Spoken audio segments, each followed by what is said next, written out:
Ada yang sedang semringah, siapa lagi kalau bukan Partai Solidaritas Indonesia. PSI sudah menetapkan Kaisang Pangarep sebagai Ketua Umum melalui pemilu raya. Lalu dapat juga dukungan penuh sang ayah yang juga Presiden ke-7 RI Joko Widodo. Ditambah lagi dukungan Presiden Prabowo Subianto. Nah, banjir dukungan begini mampukah PSI menembus Senayan di pemilu 2029? Tanyakan aja ke PSI. Tapi kalau diminta akan masuk, Pak. Kalau diminta akan masuk, Pak. Diminta tanyakan ke PSI. Pak, tadi kan bilang bekerja keras untuk PSI. Itu gimana Pak artinya? Bentuk dukungannya apa Pak? Katanya bekerja keras untuk PSI, bentuk dukungannya seperti apa? Ya, pendukungan penuh. Apakah sudah ada KTA? Dukung penuh. Jelas kan, dukung penuh kan jelas. Full mendukung. Artinya full penuh memberikan dukungan. Kalau full mendukung artinya ya harus bekerja keras. Tapi Pak, kalau diminta Pak, kalau menjadi Dewan Pembina, kalau menjadi Dewan Pembina apakah Bapak? Ditanyakan ke PSI. Jokowi dipastikan akan mendukung PSI untuk pemilu 2029. Hal ini sempat disampaikan saat pidato di Kongres PSI di Surakarta, Jawa Tengah, Sabtu 19 Juli 2025. Ia pun berpesan agar PSI segera merampungkan struktur dan menggerakkan mesin.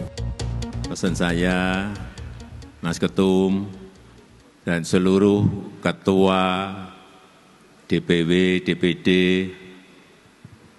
agar yang namanya struktur partai itu segera diselesaikan.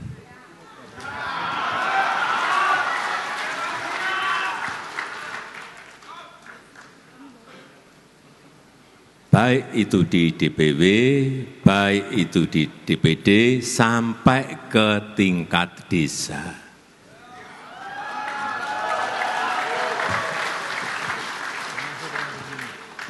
Kalau mesin itu ada, menggerakkannya akan jauh lebih mudah. Kalau mesinnya tidak ada, bagaimana menggerakkan? Jokowi menegaskan mendukung penuh PSI, namun cukupkah endorse sang ayah Mas Ketum Kaisang ini membuat PSI ke Senayan di pemilu 2029? Kita cek rekam jejaknya ya. Pada dua pemilu yang sudah diikuti PSI, yakni pemilu 2019 dan 2024 yang saat itu presidennya Jokowi, raihan suara partai itu masih di bawah ambang batas parlemen 4%. Pada pemilu 2019 misalnya, raihan suara PSI sebesar 2.650.361 suara atau 1,89% suara sah nasional. Kemudian meski raihan suara meningkat pada pemilu 2024 menjadi 4.260.169 suara atau 2,81%, tetapi tetap saja gagal melampaui ambang batas 4%. Peneliti senior dari Pusat Riset Politik Badan Riset dan Inovasi Nasional atau BRIN, Lili Romli, melihat dukungan Jokowi sebagai mantan presiden kepada PSI bisa menjadi modal partai itu untuk mendongkrak elektabilitasnya di pemilu 2029. Apalagi Jokowi masih populer dengan tingkat ketersukaan yang relatif tinggi dari publik. Namun hal ini tidak bisa terjadi secara otomatis, tergantung respons publik. Apakah positif atau negatif? Jika negatif, tentu akan menjadi tantangan bagi Jokowi dan PSI. Lili juga memprediksi akan ada pertarungan sengit banteng gajah di Jawa Tengah pada pemilu 2029, sebab pemilih Jokowi dinilai kuat di wilayah Jawa Tengah. Adapun banteng merujuk pada PDI Perjuangan yang merupakan partai politik pertama Jokowi, sedangkan gajah merupakan logo baru dari PSI. Hal menarik lainnya dari Kongres PSI yaitu dukungan Presiden Prabowo. Saat pidato, Prabowo menegaskan hubungannya dengan Presiden ke-7 Jokowi baik-baik saja. Bahkan Prabowo menyempatkan untuk mengunjungi Jokowi di kediamannya di Surakarta. Pertemuan Prabowo-Jokowi berlangsung tertutup.